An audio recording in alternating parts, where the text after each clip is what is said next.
করবেন না। তাদের জন্য আমরা যারা বাইরে আছে 5 লক্ষ টাকা করে স্বাস্থ্যসাথীর কার্ড আলাদা দিচ্ছি পরিযায়ী শ্রমিকদের জন্য, যাতে তাদের কোনো অসুবিধে না হয়। কি মা বোনেরা স্বাস্থ্যসাথী কার্ড পান তো? লক্ষ্মীর ভান্ডার পান তো?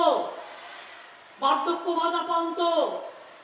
কৃষকরা 10,000 টাকা ভাতা পান তো? সংখ্যালঘুরা ঐক্যশ্রী পান তো?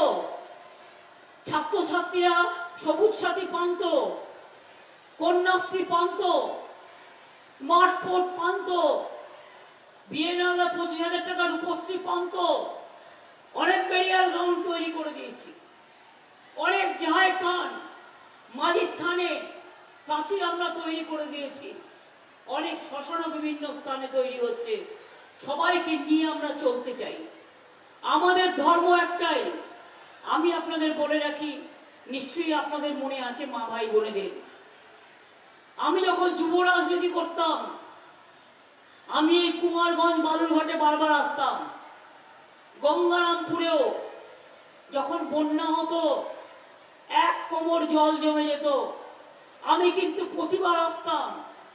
এবং আপনাদের আমি বলি, আপনারা নিশ্চয়ই বলেননি, পার্থ সিংহ রায় যখন কুমারগঞ্জে পুলিশের গুলিতে মারা গেল, প্রায় 100 খানেক ছেলে মেয়েকে গ্রেপ্তার করে নিয়ে যাওয়া হয়েছিল।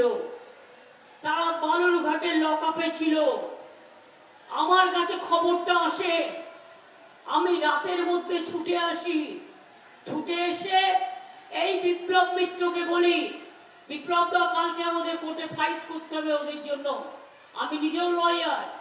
বিপ্লব দা বললেন এত রাত্রে কি করে পাবো সবাইকে? আমি বললাম চলুন না দেখা যাক। আপনার এখানকার সবচেয়ে সিনিয়র লয়ার কে? বললো শঙ্কর দা। আমরা চলুন শঙ্কর দার বাড়ি। তখন রাত 11টা বাজে, দরজা বন্ধ, কি করে ঢুকবে? আমি বিপ্লব দাকে বললাম পাঁচিল টপকান। বিপ্লব দাও পাঁচিল টপকালো, আমরাও পাঁচিল টপকালাম। তারপরে ওরা দেখলো চোর ডাকাত নয়, আমরা এসছি কথা বলতে। শঙ্করদাকে রাজি করলাম, শঙ্করদা দাঁড়ালেন, আর শঙ্করদার সাথে বিপ্লব মিত্র দাঁড়ালো। আর আমি দাঁড়ানোর জন্য সুভাষ চাকিকে বললাম, সুভাষ আমাকে একটা গ্রাউন্ড দিতে পারো? সুভাষ আমাকে একটা গ্রাউন্ড দিল। এবং সেই পরে কুমারগঞ্জের ব্যাপারে আমরা কোর্টে দাঁড়িয়ে সবাইকে মুক্ত করে দিয়েছিলাম। তার পরের দিন মনে রাখবেন, সেই গ্রাউন্ডটা আজও আমি রেখে দিয়েছি, আমি আজও রেখে দিয়েছি। আমি কুমারগঞ্জের ঘটনা সেদিন থেকে আমার মাথায় আছে, আমি আজও ভুলিনি এবং চিরকাল ভুলব না। আমি আপনাদের আবার বলি, পার্থ সিংহ রায়ের মা, ও তিনি স্টেজে আছেন।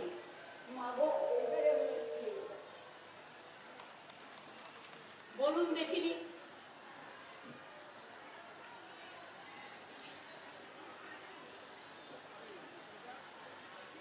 পার্থ সিংহ রায়ের মা, দেখুন আমি যদি কথাটা মনে না রাখতাম, আমার খেয়ালও ছিল না, সেদিনের পার্থ সিংহ রায়ের মা আজকে আমার এখানে এসছেন। আমি রিয়েলি কৃতজ্ঞ। এবং সেদিন যারা লড়াই করেছিল, তারপরেও কুমারগঞ্জে আমি অনেকবার এসছি। তাই আমাকে সবাই বলছিল মিটিং দাও বুনিয়াদপুরে, মিটিং দাও তপনে, মিটিং দাও গঙ্গারামপুরে। আমি বললাম অনেক মিটিং করেছি, হরিহরপুরেও করেছি, তপনেও করেছি। আজকে একবার, কালকে অভিষেক মনে হয় ইটাহারে করেছে। আজকে আমি এখান থেকে বালুরঘাট যাব। তা সত্ত্বেও আমি কিন্তু কুমারগঞ্জে একটা মিটিং করব। তরফকে আমি বললাম কি পারবে একদিনের মধ্যে করতে? বলে হ্যাঁ দিদি পারবো। আমি বললাম মেনি থ্যাঙ্কস। আমি এই মাটিটাকে ছুঁতে চাই, আমি আপনাদের ঈদ মোবারক জানাতে চাই। আমি আপনাদের যে যে পুজো আছে, আজকে মহাবীর জয়ন্তীও আছে, আপনাদের সবাইকে শুভকামনা জানাতে চাই। আগেও অন্নপূর্ণা পুজো হয়ে গেছে, সবাইকে শুভকামনা জানাতে চাই। যত উৎসব, সব উৎসবে শুভেচ্ছা শুভকামনা জানিয়ে বলি, কি ভাই বোনেরা খেলা হবে?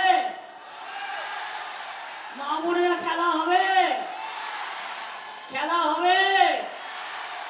খেলা হবে?